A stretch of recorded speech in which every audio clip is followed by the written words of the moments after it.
What's going on, guys, and welcome back to another episode of Career Mode. This is episode number 21, and we start today's episode off with a trip to Wales to take on Swansea, of course, the previous Capital One Cup holders against the new Capital One Cup holders. Yay, we've already won a trophy this series. We take on Swansea for the first game, and again, fitness problems. Oh my god, it's just such an issue at the moment. I mean, I read somewhere that EA have actually decreased the stamina, like fatigue, and they've increased the fatigue, I should say, on players this year, so I guess I'm kind of feeling the effects of it, because last year I didn't really feel the effects of stamina and fatigue problems too much, but now it seems like after every game there's always one player that's in the light green, even if it's been a week. And yeah, I did read somewhere that EA have increased the fatigue issues, so if that's the case, then that is really annoying. So I was hoping it was maybe just, you know, first season problems, and you know, maybe my players don't have too much stamina, but yeah, apparently it's one of those things which is being increased, which is annoying, to be honest, but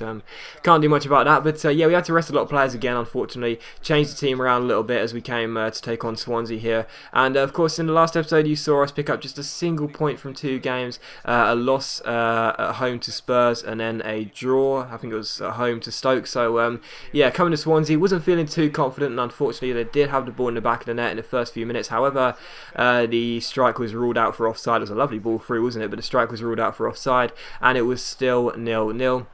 But in the 70th minute, Swansea came forward again here. Luke Shaw loses out to Nathan Dyer. Dyer rolls the ball through here. Lovely piece of dribbling. Lovely pass inside, but Butler makes a great save. And we managed to get the ball away here. So still 0-0. But with half an hour played, Liam Britton plays an amazing ball through to Nathan Dyer. What a pass that was by Britton. Absolutely love that guy. He's such a talented man. Doesn't really get as much praise as he should do in real life. But anyway, Dyer makes it 1-0 to Swansea with a lovely finish. And it's 1-0 to them. And they had a great chance here on the stroke of half time, but what a miss that was. So still 1-0. We were very fortunate to still be in the game at half time, but with 50 minutes on the clock, Bennett finds Murphy down the right hand side here. Murphy skips past Ben Davies here, gets onto his left foot, and what a finish this was by the young, I think he's 18-year-old, I can't remember if it's Jacob or Josh Murphy, because they are of course brothers. And yeah, I've read a couple of comments saying you need to play the Murphy, again, is it Murphy twins? I think it's twins, it might not be twins, but even so, the Murphy brothers a lot more. And I am trying to include them. They're not that great, obviously. They're in the 50s overall, so they're not that great, but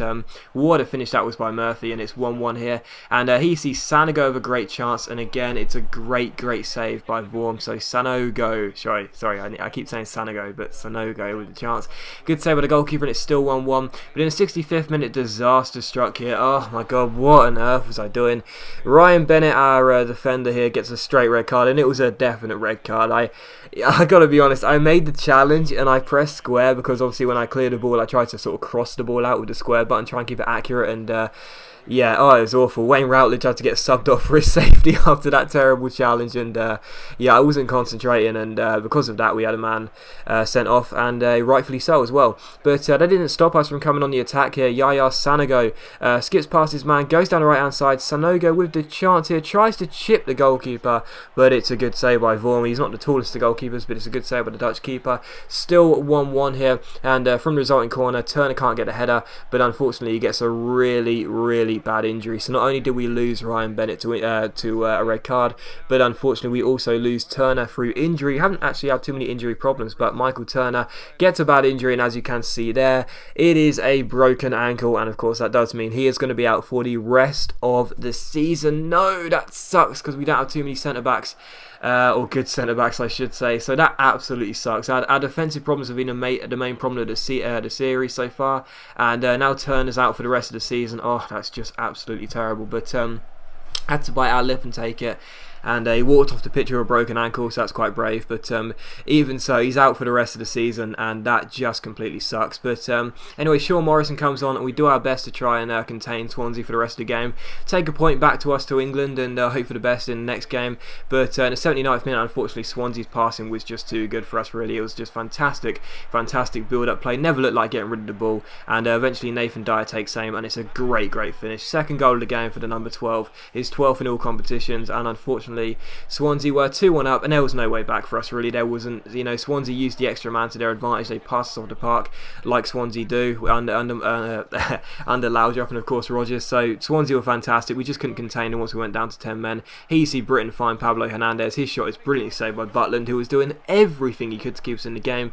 but it wasn't going to be enough because in the 90th minute the trap just got completely broken and we tried to play offside, didn't work there, and eventually Besson gives the ball away. It comes to Britain. Britain once again, who was at the heart of everything, finds Pablo Hernandez. He finds Boney. Good save by Butland, but unfortunately Nathan Dyer gets to the rebound and gets a hat-trick. So Dyer gets his third and the hat-trick, of course, and we lose the game by 3-1. But of course the main bad news was getting Michael Turner injured for the rest of the season, and of course with Ryan Bennett, one of our very few centre-backs, being sent off, it means that in the next game we may not even have 2 centre-backs to start the game. So that is terrible news for us, and as you can see, Michael Turner gets a broken ankle. He is going to be out for 3 months, which of course is the rest of the season. So that is just awful news for us. It really is, because you know, he's actually not that good of a centre-back. He's 74 rated, he's okay, he's 29 I do believe. He's a little bit slow, but you know, he's a bit of a rock. You know, although he may not be that good of a centre-back, he's been a bit of a rock in the first season. He and Besson have been a good partnership, and unfortunately now that partnership is broken for the rest of the season. It's going to be difficult to live without him, but we'll have to try, and yeah, it sucks. I mean, we've got to improve defensively. I need to make a big signing next year. You know, we're going to be in the Europa League, and hopefully we can push for a Champions League spot maybe this in the next season, for the season afterwards. You know, we need to make a big signing, and we need to get a really decent centre half, because our centre back area is really quite poor. You take Besson out of the equation, we haven't got a single 75+ rated player. So yeah, that's our priority for next season, sorting out the defence, and of course centre-back is an area we do need to improve on. So we made a few changes coming into this game. It was going to be Sean Morrison who would start the game at centre-back with Besson, but coming into this game at Carrow Road against Sunderland here, of course it's funny, but Di Canio is still in charge of Sunderland on the game, so maybe he's, I don't know what to say, but yeah, Di Canio is still in charge on the game. But anyway, I forgot to show the Sunderland lineup. I do apologise for that. I skipped it by accident, and I do apologise. But anyway, in the first few minutes, Jack Butland had to be on his toes. He's been a really good signing, hasn't he? He's made some fantastic saves. Butland makes a good save there, and it's still 0-0. But in the 29th minute, Johnny Howson comes through here, chips the ball over to Anthony Pilkington. He takes aim, but it's a good save by the goalkeeper, and Sunderland managed to clear. And yeah, this is revenge. You know, we've lost one of our players to injury, so we end up injuring one of Sunderland players. So yeah, Sunderland get an injury here. I think it's Mandron. Is it Mikhail Mandron? Is that how you say his name? The striker, you know, for Sunderland.